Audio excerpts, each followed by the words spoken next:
Hare Krishna, welcome everyone. Thanks for joining for our weekly Bhagavatam discussion. So let's begin with prayers. Om Ajnanatimirandhasya Jnananjana Shalakaya Chakshurunmilitam Yena Tasmai Shri Gurave Namaha Namo Om Vishnupadaya Krishna Preshthaya Bhutale Srimate Bhaktivedanta Swami Niti Namine Namaste Saraswate Deve Gauravani Pracharine Nirvishesha Shunyavadi Paschatya Deshatarine Jai Shri Krishna Chaitanya Prabhu Nityananda Shri Advaita Gadadhar Shrivasadi Gaura Bhakta Vrinda Hare Krishna Krishna Krishna Hare Hare Hare Rama Rama Rama Hare Hare Hare Krishna Krishna Krishna Hare Hare Hare Rama Rama Rama Hare Hare Hare Krishna Krishna Krishna Hare Hare Hare Rama Rama Rama Hare Hare Hare Krishna. So we are discussing from Srimad Bhagavatam, Canto 4, and the section of the episode of Daksha, Shiva, and Sati. And the last session we had discussed at how Sati, on being neglected and having seen that there's no reception for her or for Lord Shiva, Sati became distraught, and she becomes very sorry for this kind of neglect towards her worshipable husband. And then she came here to the sacrifice of Daksha with hopes of mending the broken relationship, but then she realized that uh, that it was a one-sided effort, and Daksha was completely immune to any sort of efforts for building the bridge.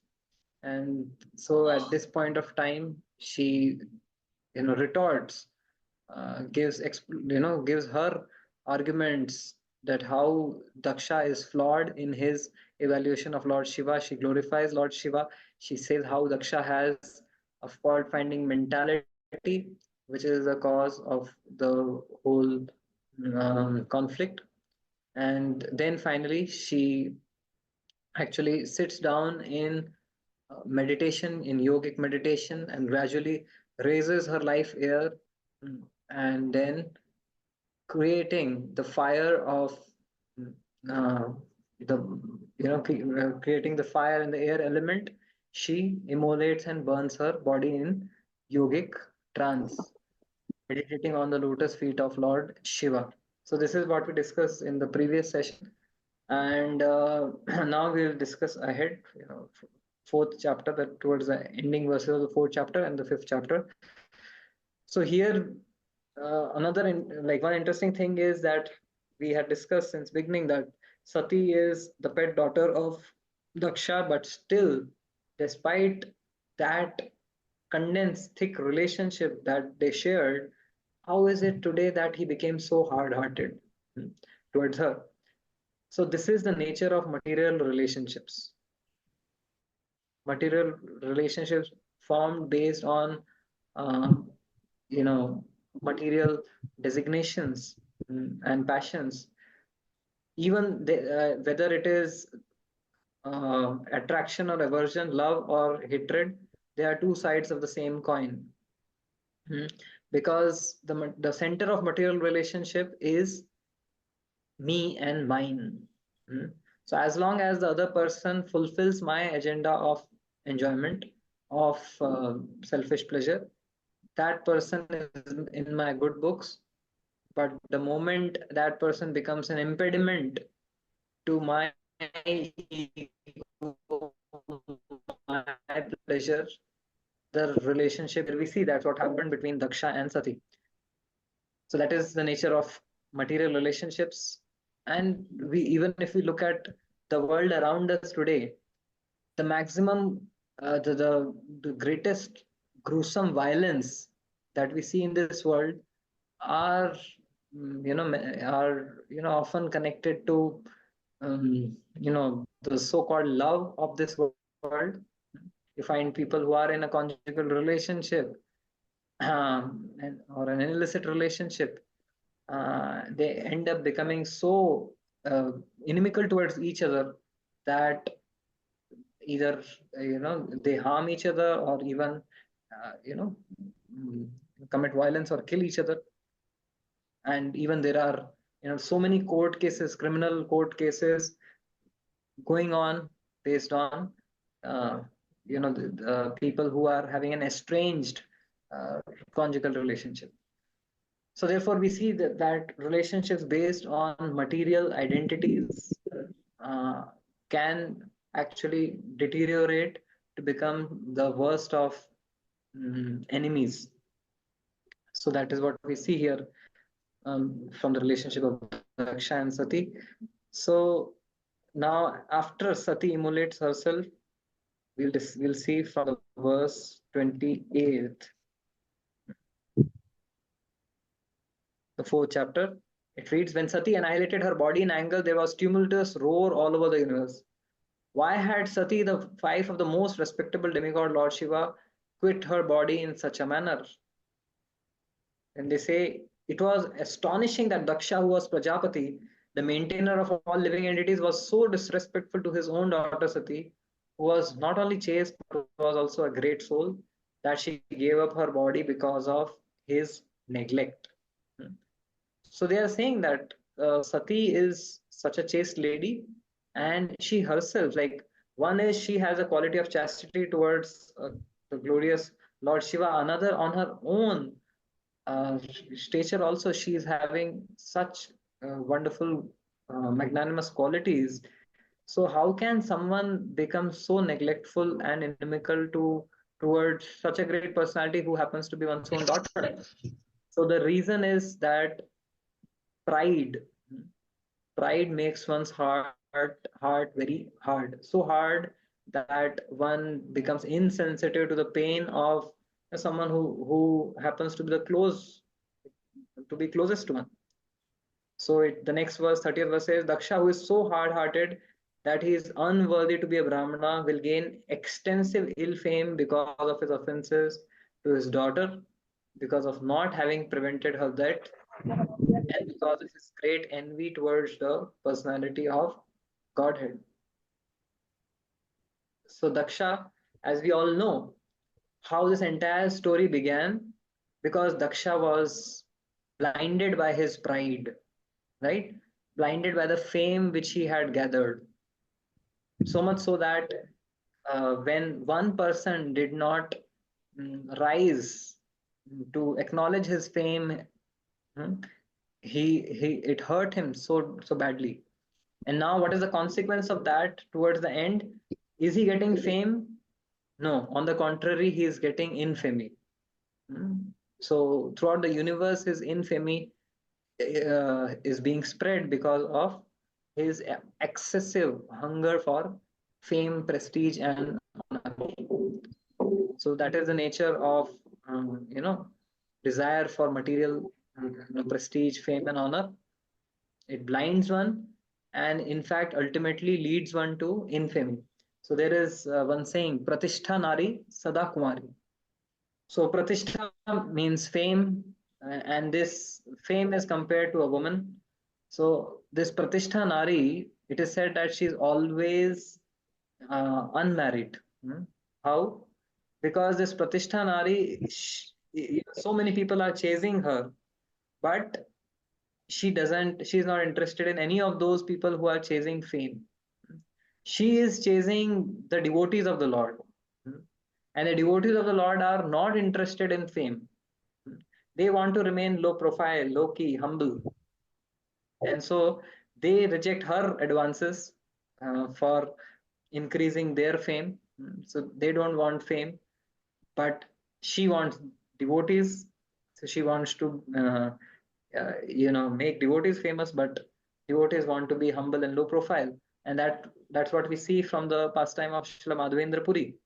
So Srila Madhavendra Puri, when he went from Vrindavan to Jagannath Puri for getting Chandan for Lord Gopal. So on the way he was visiting Remuna, and there he visited the temple of Khirchor Gopinath, and he desired on seeing the beautiful, wonderful offerings of pots of kheer to Gopinath. He desired in his mind that if only I could get to taste one of these pots, I would know the recipe. He was an expert cook. Just by tasting the item, he would be able to make out what is the recipe. So he wanted to, taste. He got this desire that if I get to taste, but then he immediately shunned at the thought, thinking that, अरे, अभी तो भगवान ने भी भोग नहीं स्वीकार किया है, मैं अपने मन में सोच रहा हूँ इसको ग्रहण करने का.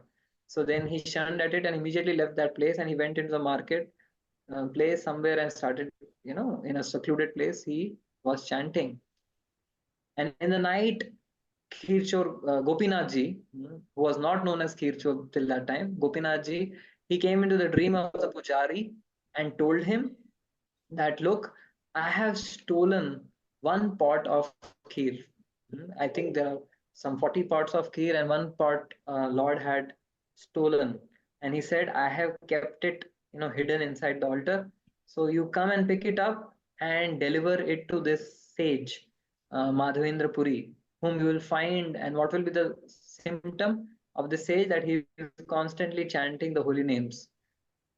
So this Pandit, this Pujari, immediately wakes up, takes a bath, goes to the altar, and beholds, actually the Lord had kept this kheer. And being completely, um, mesmerized by this pastime, this Pujari picks up this pot and rushes outside the temple to find out this great sage. And then he finds Madhavendra Puris, as per the description of the Lord, chanting the holy names with great absorption. And he goes and gives him that, see, Tumar Lagi Gopinath Kheer Kaila Churi. That for you, Lord Gopinath has stolen this pot of sweet rice. And Madhavendra Puri became so much. Thank you, uncle. Thank you. Hare Krishna. Yeah. So please mute yourself. Yeah. So Madhavendra Puri he became so much touched by Lord's benevolence of sending this sweet rice, and in fact he felt unworthy, and he felt that he actually, by thinking, he actually engaged the Lord in his service. And then he was thinking that soon people will come and everyone will come to know in the town that, oh, for this Madhavendra Puri, Lord has personally stolen kheer, and everyone will come and garland me and glorify me. So I'm not interested in being singled out and put up in the spotlight. Pratisthara bhay puri gela palayan. That in fear of getting fame, he ran away from that place. After tasting that sweet rice and relishing the taste of that sweet rice and relishing the love of the Lord for him, he actually, ran away from that place, because he didn't want people to unnecessarily, become hype up his glories. So this is what we are discussing. That Daksha here, he was so much enamored by receiving fame and honor, but ultimately what he got, as we see here, is infamy. Because when you desire fame, fame runs away from you. But when you desire fame of the Supreme Lord, then even if you don't want, fame will come and encircle you. So this is what we see, the difference between Daksha and Srila Madhavendra Puri. And therefore Chaitanya Mahaprabhu says Trinadapi sunichena taroriva sahishnuna amanena manadena kirtaniya sadahari. That if we want to chant the holy names constantly, if we want to receive the pure love, if we are really looking for that pure love, that love can be received in the chanting of the holy names. But one can chant those holy names only when one fulfills this precondition. Amanina manadena. Not hankering for respect for oneself, but offering all respects to others. Hmm? So if you want to prove to the Lord that, Lord, I only want pure love. I want you. I want to love you. I want to serve you. Lord wants you to prove that statement. And he says the exam that he is taking for that is Amanina Manadin. When he sees that we don't desire any respect for ourselves and we are ready to offer all respects to others, then that is the litmus test for us to really deserve pure love of Godhead, for us to really deserve to uh, be constantly chanting the holy names of the Lord, to experience Krishna in the chanting of the holy names. So so this is quite interesting that Daksha, although he was chasing fame, although he was so obsessed with fame that each and every one in the universe should sing his glories and should rise to acknowledge his greatness, but we see ultimately uh, what he received was infamy. Hmm? Which, and not only infamy for some time, but infamy for thousands of years. So this is what we see in the 30th verse. So now, as this has happened, we know that Sati had not come alone. Lord Shiva had sent some of his associates to give protection to Sati, and these associates, all of this happened so fast that they could really not take any action. So they were stunned by what happened. And then after Sati had left her body, they realized that this calamity has struck. And at that time, they became so angry and upset with Daksha that they prepared to destroy this entire sacrificial ceremony, and they prepared to attack Daksha. So the verse 32 says, Tesham apatatam vegam nishamya bhagavan brigu yagyagna gnena yajusha dakshinagno juhavacha. They came forward forcibly, but Bhrigu Muni saw the danger and offering oblations into the southern side of the sacrificial fire immediately uttered mantric hymns from the Yajurveda by which the destroyers of yogic performance could be killed immediately. So this is the power of the hymns in the Vedas, by which powerful devatas could be invoked for protection. However, today in today's day and age, the purity in one's is missing, and therefore there are no such pure sages who can chant these mantras purely and perform the sacrifice purely, and therefore this kind of technology is lost as of now. But the greatest power in the universe is available to us. Namanam akari bahuda nija sarva shakti satrarpita niyamita smarane kala. So Lord Chaitanya Mahaprabhu says that Krishna has invested all of his potencies, all of his energies in the holy names. So here Bhrigu Muni, he knew such mantras by which he could invoke powerful Ribhu Devatas, powerful demigods, who could thwart and kill the associates of Lord Shiva. But Lord has given himself, Lord has given all of his powers in the form of the holy name. And so when one chants the holy names, Hare Krishna, Krishna Krishna, Hare Hare, Hare Rama, Rama Rama, Hare Hare, one should know that no ordinary Devata, but the Supreme Personality of Godhead personally is there encircling one to give one protection.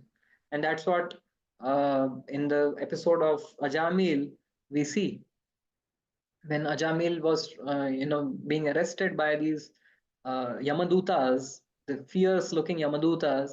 At that time, he had simply chanted the name Narayan, and that once chanting the name Narayan at the time of death invoked the Vishnu Dutas, the associates of the Supreme Lord.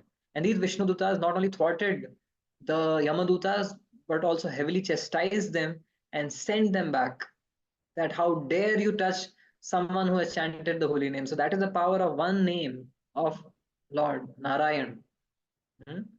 So it is said that 1,000 names of Vishnu are equivalent to, you know, 3 names of Ram, and 3 names of Ram are equivalent to 1 name of Krishna. So, anyways, the power of each of these names, whether it is Ram, Narayan, or Krishna, is infinite. So, 3 times infinite or 1,000 times infinite is also infinite, right? So, just the chanting of the holy name is the greatest power that we have. So, we may not be pure enough to perform these sacrifices. We may not be pure enough to chant these, the mantras of the Rig Vedas, right? We don't even know Sanskrit. What to speak of chanting these mantras with the right intonation, etc. So we can't invoke these powers, but we can invoke the Supreme Lord's powers, and that is possible through chanting of the holy names. And that's what Srila Prabhupada says in the purport. Then Bhrigu Muni, offering these oblations, immediately invokes these thousands of Ribhu Devatas, and these Ribhu Devatas, they immediately attack all the associates of Lord Shiva, the ghosts and the Guhyakas, and they attack them with half burned fuel from the Yagya fire. And all of these attendants of Sati, all of these associates of Lord Shiva immediately flee away. Some with broken backs, broken legs, everyone flees away in different directions and disappears. And therefore, Shukdev Goswami says this was possible simply because of Brahma Tejas, Brahminical power. So Prabhupada writes in a purport, in those days, Brahmanas was so powerful that simply by desiring and by chanting a Vedic mantra, they could accomplish very wonderful effects. But in the present age of degradation, there are no such Brahmanas.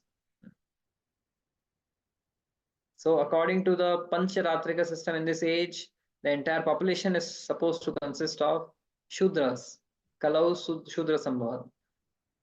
But the most magnanimous gift of Lord Chaitanya is that the highest perfection of life is available in this fallen age if one simply adopts the process of chanting Hare Krishna, which is able to bring about the fulfillment of all activities in self-realization.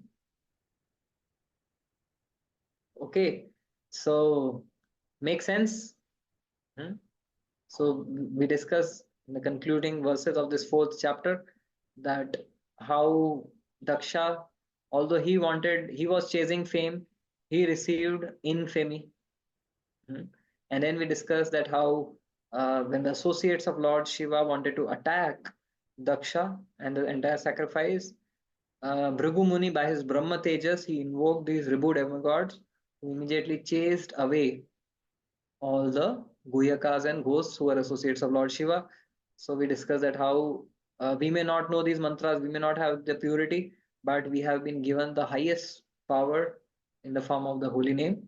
And by chanting these holy names, Lord personally, with his gada in his hand, circumambulates a devotee to give him protection, right?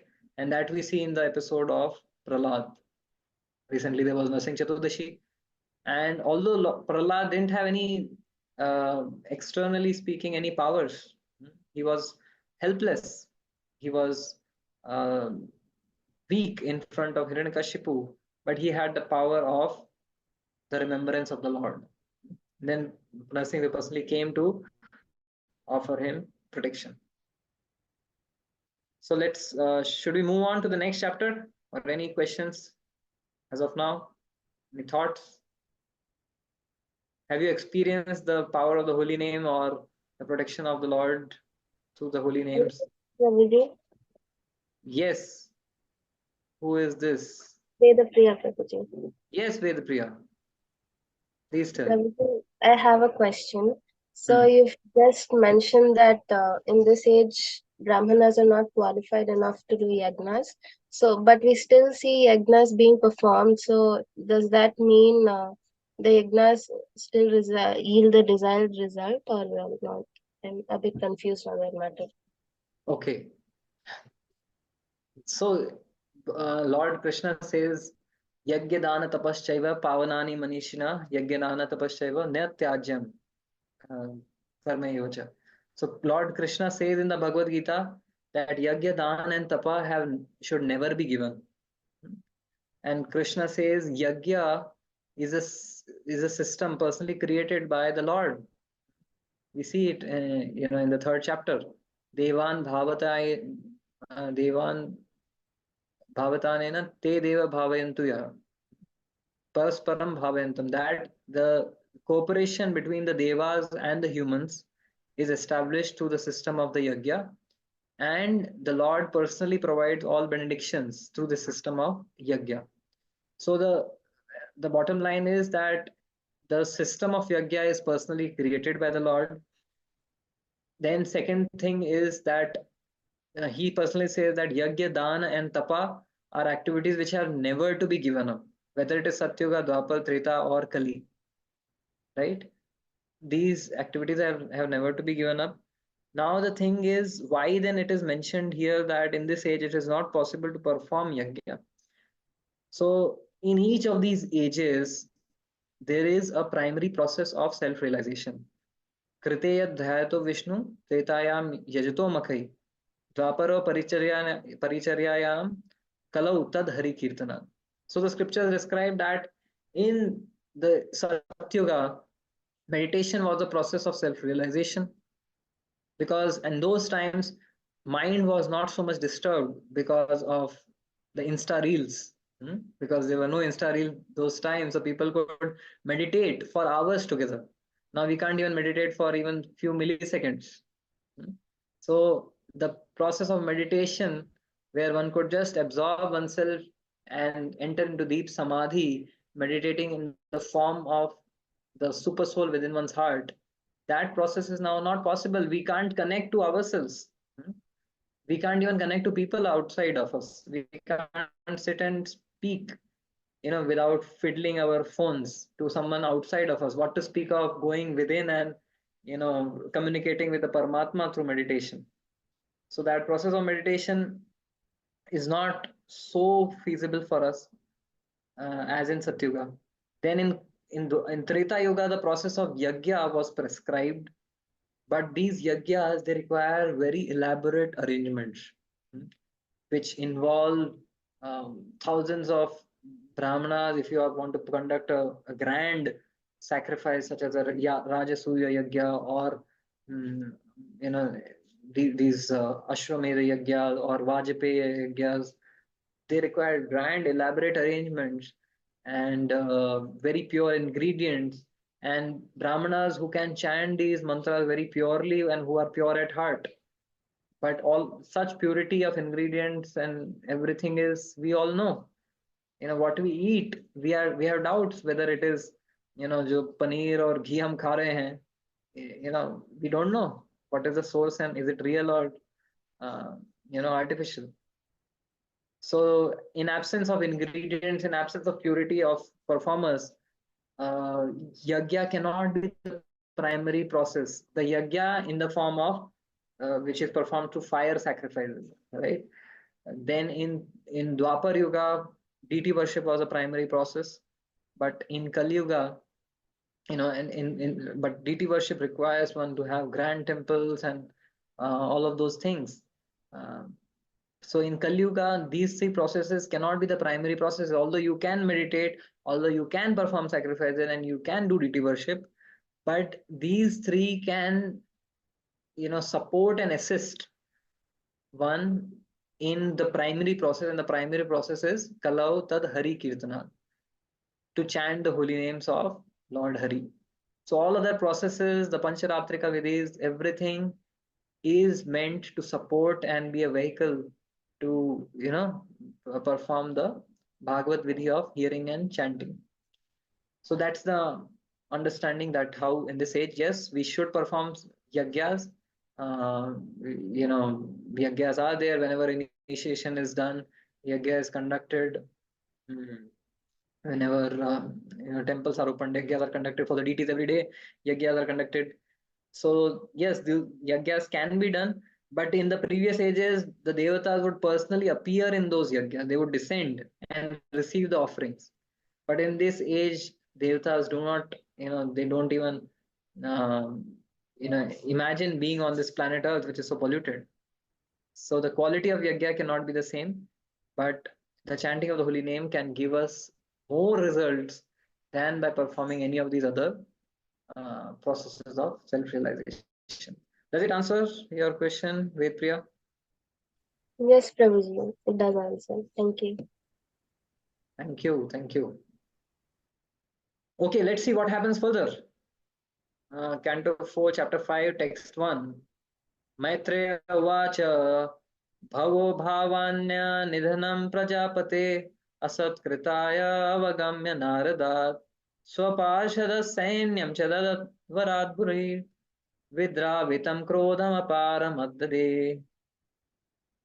When Lord Shiva heard from Narad that Sati, his wife, was now dead because of Prajapati Daksha's insult to her, and that his soldiers had been driven away by Ribu Devatas, demigods, he became greatly angry, enraged. So Lord Shiva wasn't disturbed, didn't feel enraged or afflicted with anger when Daksha disrespected and insulted him. But when his disrespect and anger and arrogance cost the life of Sati, when it harmed Sati, Lord Shiva could not tolerate this. And therefore, the scriptures say that one should tolerate any insult which is cast upon oneself. But when it comes to insult towards Vaishnavas or the insult towards the Supreme Lord, one should give a befitting reply as per one's capacity, of course. So let's see what Lord Shiva does. Lord Shiva, being snatched from his head a strand of hair which blazed like electricity or fire. He stood up at once, laughing like a madman, and dashed the hair to the ground. What happens next? A fearful black demon as high as the sky and as bright as three suns rising together, had thousands of arms equipped with various weapons, and he was garlanded with the heads of men.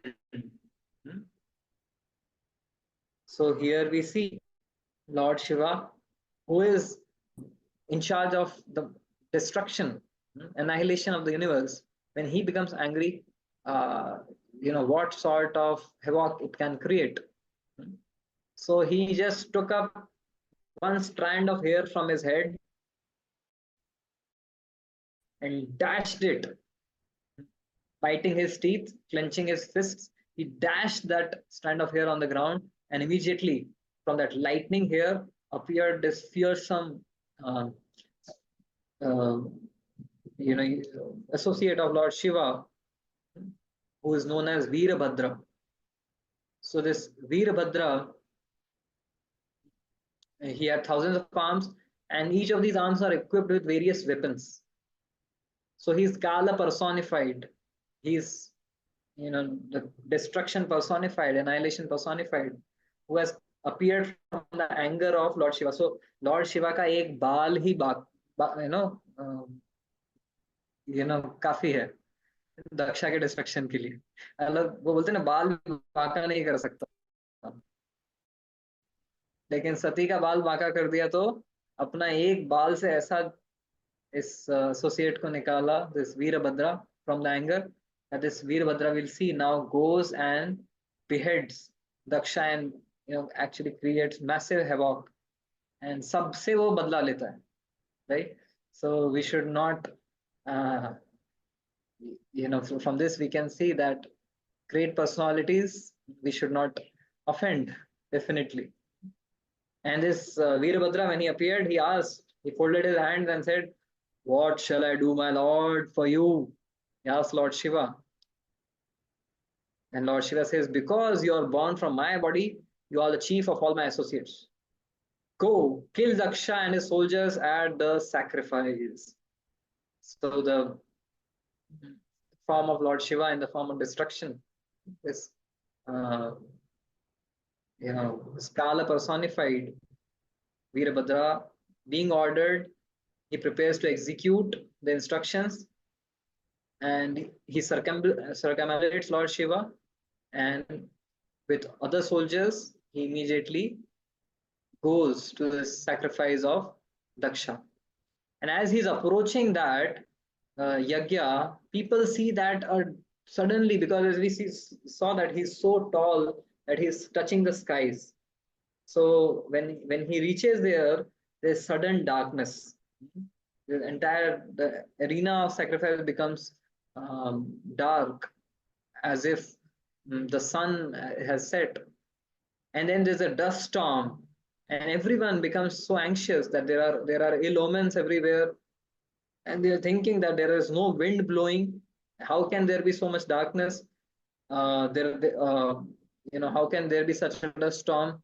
There are no cow passing, because when the cows graze and pass, generally they raise the dust. So, and there are no plunderers. Then how could it be that such a dust storm is being raised? And then they realize that these ill omens have been created by Daksha because of the death of Sati. So these have been created because of Daksha.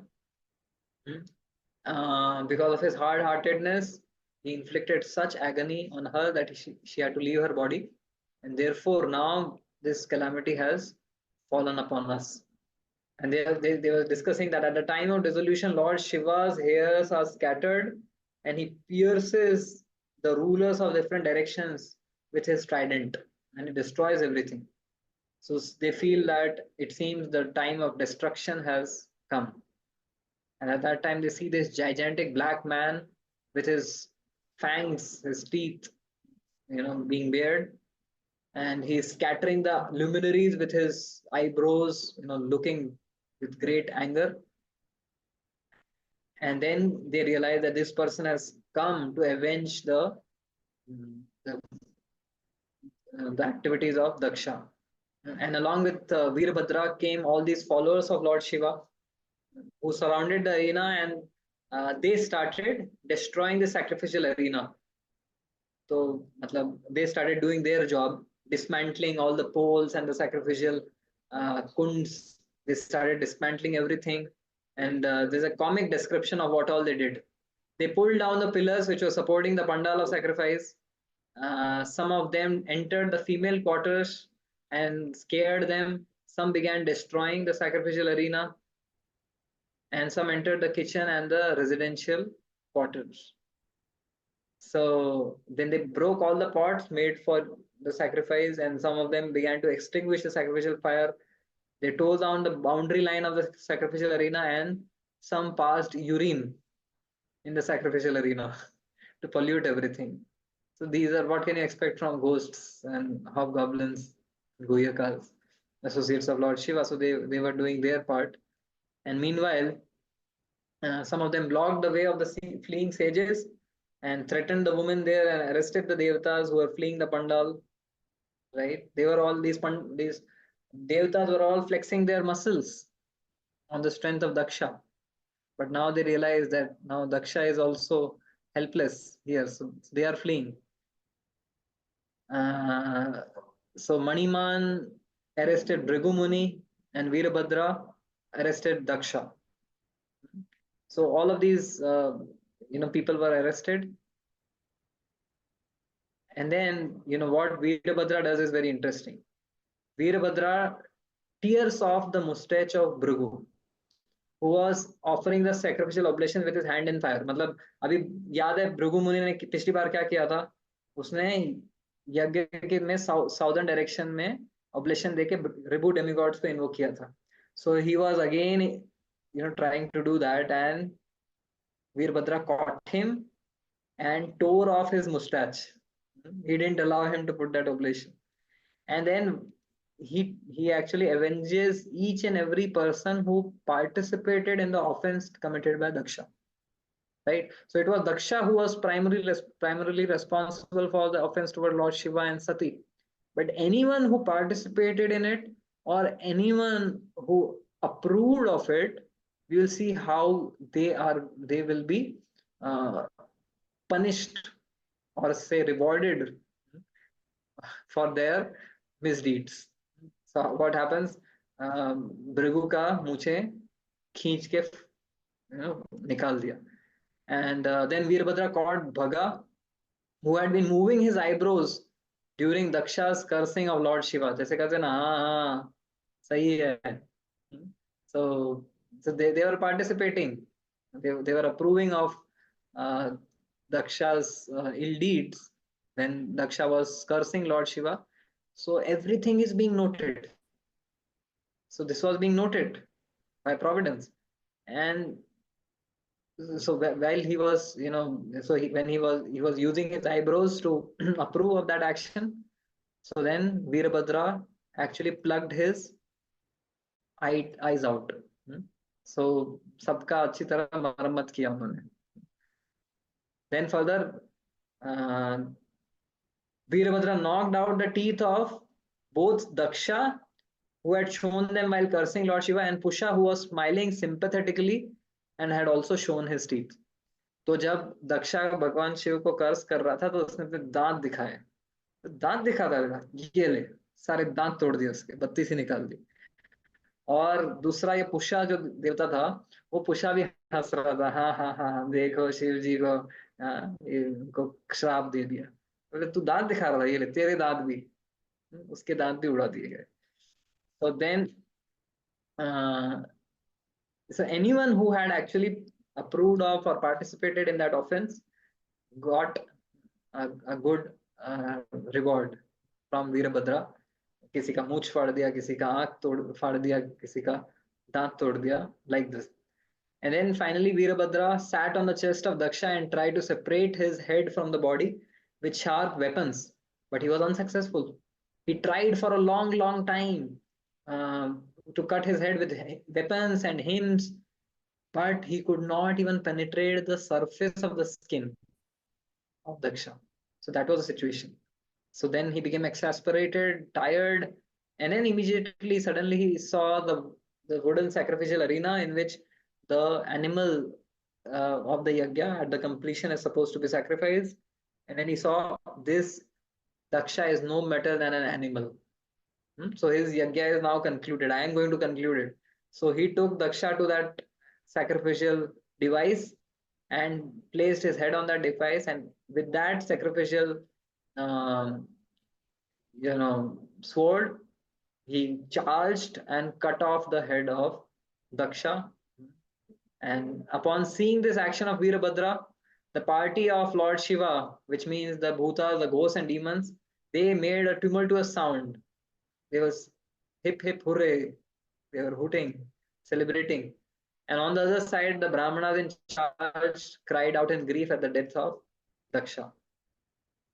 Uh, and then Veerbhadra took the head of Daksha and threw it in the southern side of the sacrificial fire, offering it as an oblation. And then, after devastating the entire arena, they left for the master's abode, Kailash. So, thus, and concludes this fourth chapter, or the fifth chapter of the Bhagavatam, fourth canto. And in the next chapter, there's description of how the Devatas, seeing this entire destruction and this disturbance created by the insult to Lord Shiva, the death of Sati, and the killing of Daksha, they become very disturbed and they approach Lord Brahma. And Lord Brahma tells them, the only remedy you have when you offend a great Vaishnava is to beseech and beg the great devotee to forgive you. If you have committed an offense to a great devotee from this mouth, you need to go and beg forgiveness from this mouth and glorify that Vaishnava. So he takes all of these devatas to Lord Shiva, and on their behalf he begs forgiveness and it pleads him to, uh, you know, give concession to these devatas, forgive them. that we'll discuss in the next session and probably wind up this discussion. So now, as of now, any questions that we have, we can take. By the way, this is the topic for this today's discussion. I have coined it the price of pride. So this is the price for pride which Daksha had to pay. That estranged his relationship with the great Lord Shiva, death of his own pet daughter, and then finally he lost his life. Once actually in a army camp, in an army building, there was fire, and in the night, and when the soldiers realized it, they sent the fire brigade and everything, and they held a net at the bottom of the building so that people who are trapped in the upper floors, they jump on the net and they can be saved. So as these brave soldiers were holding this net and calling out to people to jump, jump, jump, people were jumping, jumping one after another, one after another, and they were caught in the net and then thrown on the ground, caught in the net, thrown on the ground so that they could be saved. So almost everyone in the building was saved, protected. And the last person standing up there was the commander in chief. So when the commander, he saw everyone to safety, and then finally it was time for him to jump, and he jumped, crashed, and died. Now what happened? Everyone else, they jumped and they were caught in the net. But when this commander jumped, how did he crash and die? So actually, in army, there is this uh, culture that when you see your superior coming, you salute, offer respect. So जैसे ही जवानों ने देखा कि अरे commander साहब आ रहे हैं, सलाम सर, सलाम किया तो हाथ से नेट छूट गया. So sometimes pride could be lethal. Pride or respect could be lethal. It's easy to get respect, but it is very difficult to digest it. So Daksha here could not digest the respect he was getting, and it caused him indigestion, and this indigestion caused him the poisoning, the poison which he uh, was spitting out towards Lord Shiva.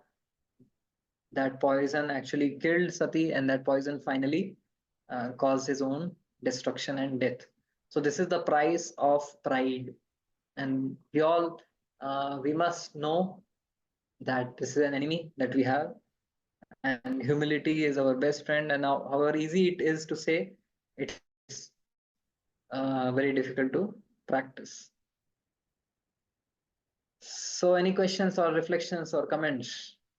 So thanking you all for joining. And I'm seeing Shriji, Vedanti, Dr. Durgesh, Gopi, Rasraj Prabhu, Vedapriya, Adarsh, Rishabh, and our Shubhangi. Yes, Shubhangi. Yes, Shubhangi has. Thank you for having the camera on. Hare Krishna. So thank you all for joining. And Hare Krishna. Hare Krishna. So if there are no reflections, comments, questions, so then we will continue our discussion in the next week. Is that all right? Yes, Prabhu. Thank you so much for this enlightening class. Thank you, Adarsh, for joining. Hare Krishna. Granth Raj Srimad Bhagavatam ki jai, Shri Prabhupada ki jai. There's a last minute question. How Sati took birth as Parvati? The question was answered in the last chapter itself. Prabhupada writes in the purport that immediately, through the yogic process, she transferred herself from that body of which was provided by Daksha, body of Sati. She left that body and entered the womb of Menaka to become the daughter of Parvatraj and become Parvati. So this description was there in the last chapter. I'll read out what Prabhupada says. Sati Devi decided to quit the body she had obtained from Daksha's body, and she wanted to transfer herself to another body so that she might have completely uncontaminated association of Lord Shiva. Of course, it is understood that in her next life she would take birth as a daughter of the Himalayas Parvati, and then she would again accept Lord Shiva as her husband. Other commentators also say that she immediately transferred herself into the womb of Menaka, her future mother. So this is what has been described by the acharyas. Yes, Shivji also definitely knew about it, but the offense of Daksha had to be punished. So the soul, the law of conservation of the soul is always there, but the offenses have to be also addressed. So that's why Lord Shiva punished Daksha. Otherwise, he would have continued to commit offenses. Hmm? So therefore, it was important for him to be punished at this stage to actually kill him, because if he was not killed, he would continue to, with his vicious mindset, continue his offenses and incur more and more punishment. So better that his offense, the chain of offense, was stopped at that time by Lord Shiva by sending this Veerbhadra. So this killing of Daksha was also an act of benevolence by Lord Shiva. Hmm. So that is something we can understand. When the Supreme Lord uh, kills someone, we see that they get liberation, they get mukti. So even in the killing of Aghasur, Bakasur, Vatsasur, all of these demons by Lord is the greatest act of benevolence. It actually liberated them.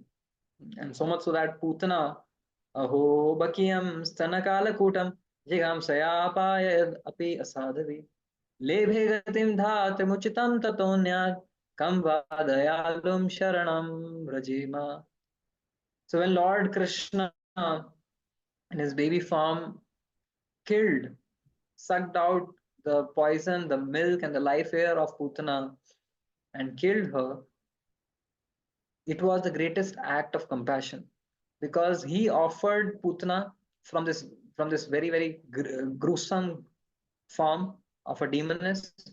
He offered him the eternal service of being a dhatri, hmm, or you can say, a dhatri is someone who is a mother to him, to her in the spiritual world. So therefore, anything that the Supreme Lord does is an act of benevolence, whether it is reward or punishment, it's actually a reward, right? Thank you. Thank you so much for joining. We'll meet again next week. Hare Krishna.